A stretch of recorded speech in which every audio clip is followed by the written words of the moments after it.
자, 2차 방정식 아까 전에 실근해보고 다시 한번 공식 써주고요. 이제 조금 더 심화된 내용을 보겠습니다. ax 제곱에 플러스 bx 플러스 c는 0이다. 근데 a는 0이 아니고 a, b, c는 실수다. 이렇게 되어 있어요. 자, 그런데 이제 조건을 바꿔서 얘기할게요. 아까 전에는 기준점을 기준으로 하지 않았고요. 뭘 기준으로 했어요? 모두 양수다, 모두 음수다, 서로 다른 부호다라고 했지. 근데 그것을 0이라는 기준점을 이용을 해서 표현을 하면 0보다 모두 크다. 두근 모두 두근이 0보다 크다.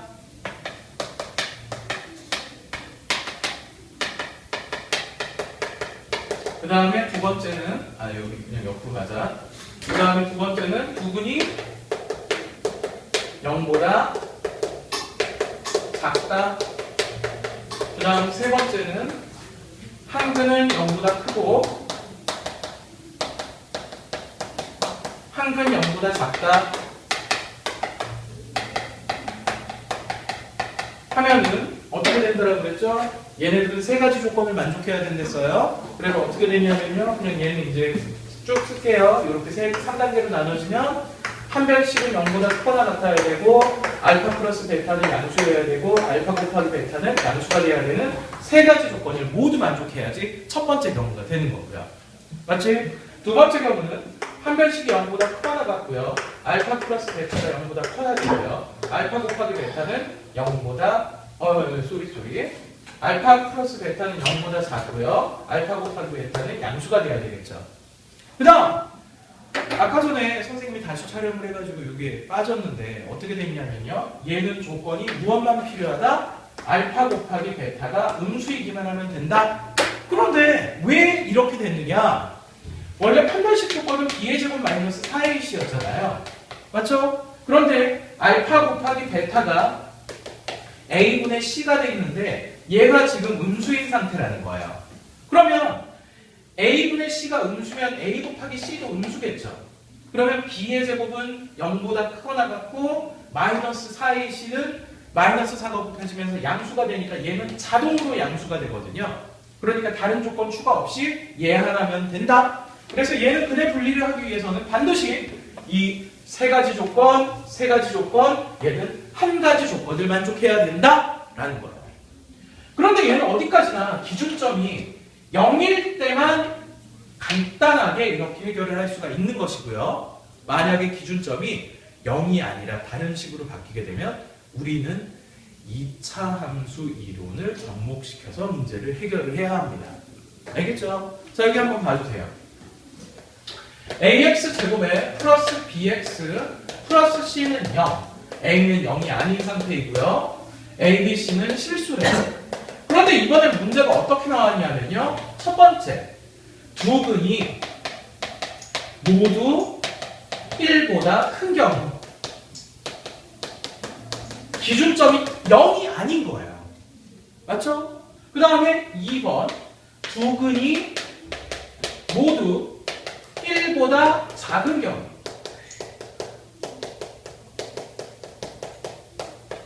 그치? 그 다음 세 번째는 어떻게 돼? 한 근은 1보다 크고 한 근은 1보다 작은 경우. 뭐라? 이거 뭐야? 기준점이 달라졌어. 0이 아니라 이거야.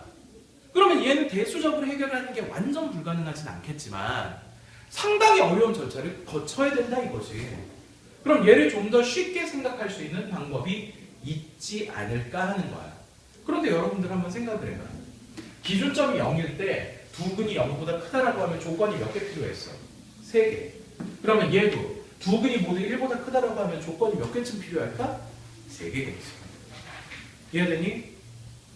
이해돼? 이건 당연한 거 아니겠어? 기준점이 0일 때 조건이 3개 필요했는데 1일 때는 조건이 2개면 되겠냐 이 얘기야. 하나면 되겠냐 이거지. 무조건 3개가 필요하겠지.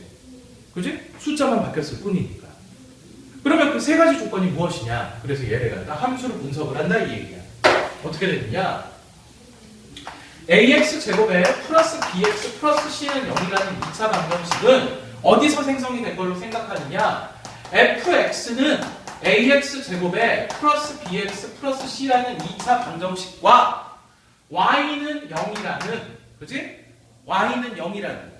원래는 얘도 y라고 쓰고 싶었는데 선생님이 확연히 구분하려고 얘는 fx로 했고 얘는 y라고 했어. 어차피 y랑 fx는 똑같은 기호잖아. y는 0이라는 x축과의 교점을 구하기 위한 방정식이다라고 생각을 하는 거야. 맞지? 그러면 얘는 그림 모양이 어떻게 돼야 되냐면, 일단 문제의 풀이의 편의를 위해서 a가 양수인 경우를 상정해서 합시다. 2차 함수로 생각을 해야 되니까 아래로 볼록 만들겠다 이 얘기야. 알겠니? 자, 그러면 얘는 그림이 어떻게 되느냐면,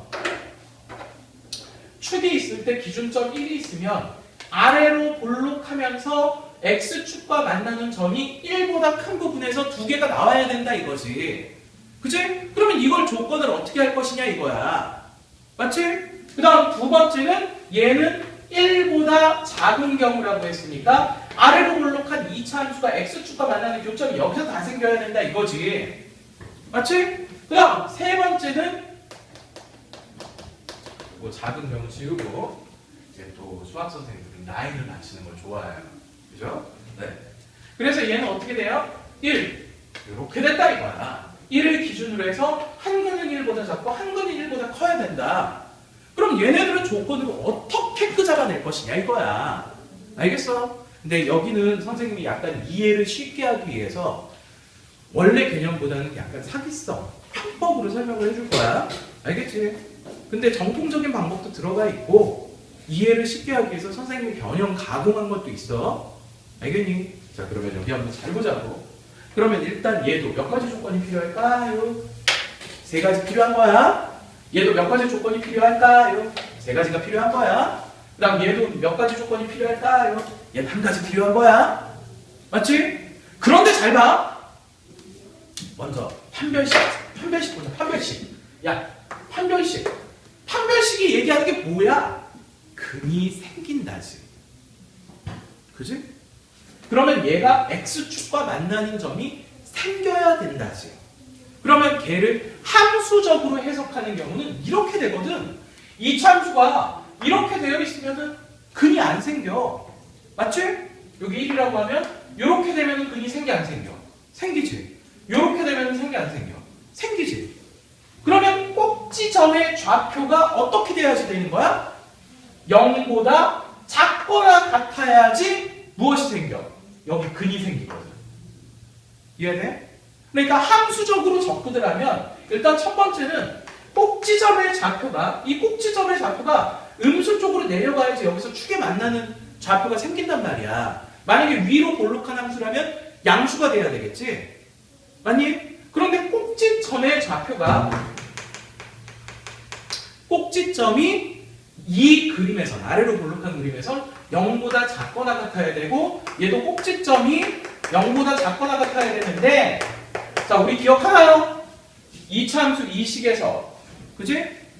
꼭지점의 좌표 어떻게 돼요? 공식 기억나는 사람? 꼭지점의 좌표, x좌표는 마이너스 2a분의 b, 그지?